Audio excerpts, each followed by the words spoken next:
When is enough enough? I'm Dr. Jeff Kreh, your Humanities tutor, and I'm here to help you enjoy a self-education worthy of a free people. In this video, I'm sharing some written thoughts on my duty as a Christian when it comes into conflict with my duty as a citizen in a free society, and how to think about the question, when is enough enough? I got started thinking about this complicated problem for a couple reasons. First is that it's July 6th, Annunciation Day, which is the anniversary of the first public announcement of American independence through a public reading of the Declaration of Independence, the honoring of which I will undertake in the next video, where I'll read the Declaration in its entirety without comment. I imagine there were some strong opinions, both positive and negative, as word got out that the English citizens living in North America had rejected the colonial system that British Parliament sought to impose and were organizing 13 republic states instead. Those who supposed themselves friends naturally found themselves on opposite sides of a conflict that history continues to judge, suggesting that, at least for the founding generation, their principles were worthy of outlasting the conflict. Some of those friends had to ask, when is enough enough? When is enough disagreement about core principles reason enough to admit the former friends have abandoned the relationship? When is enough emerging signs of tyranny enough to reason to push back, and I mean push back hard, for the sake of universal liberty?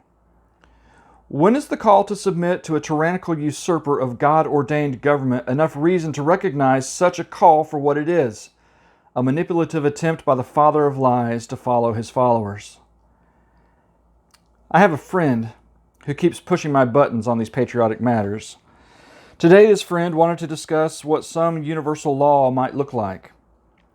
So I proposed the law of love that Jesus commends as leading to an eternally happy life in Luke 10:28. That is to say, loving God with every part of me, loving my neighbor as if I were my neighbor, and loving myself by submitting my sovereignty to God through Christ and cultivating a relationship with God through faith and participation in the work of the Holy Spirit.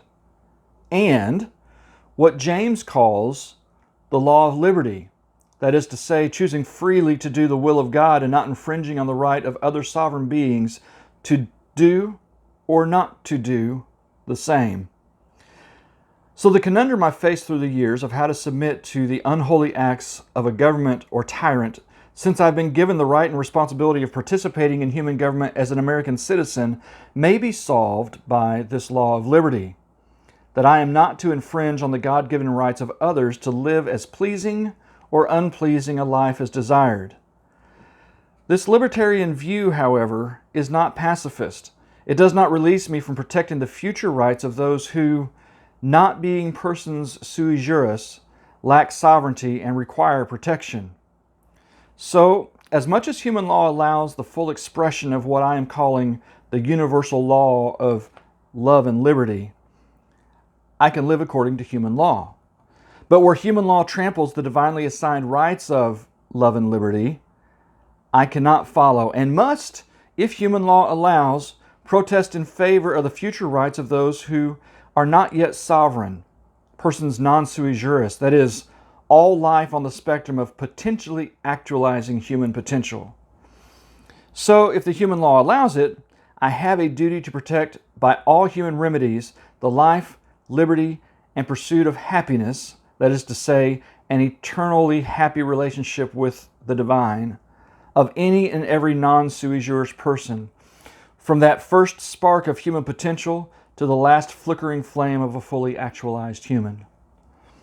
And if human law forbids me to protect another from tyrannical abuse, then that law and the government promoting it have usurped the designated role of human government, as Paul defines it in Romans 13:1-7. And I must struggle with the implications of either submitting to a tyrant who is doing anti-God ordained work, or the implications of helping bring about a revolution that returns, as the sun returns to rise day after day due to the cosmic revolutionary forces of nature, a usurping government to its right relationship with the giver of government power. Again, this issue becomes complicated by Christian duty in a system that protects we love and liberty law keepers' capacity to live according to the love and liberty principles contained in the Scriptures.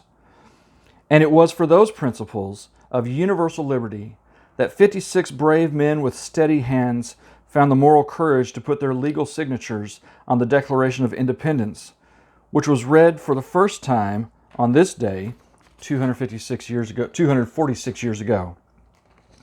If you'd like to dive deeper into why and how patriots of earlier ages were able to stand for liberty in the face of the most powerful tyrannical force in their world, join me over on facebook.com/Dr. Jeff Kreh, Dr.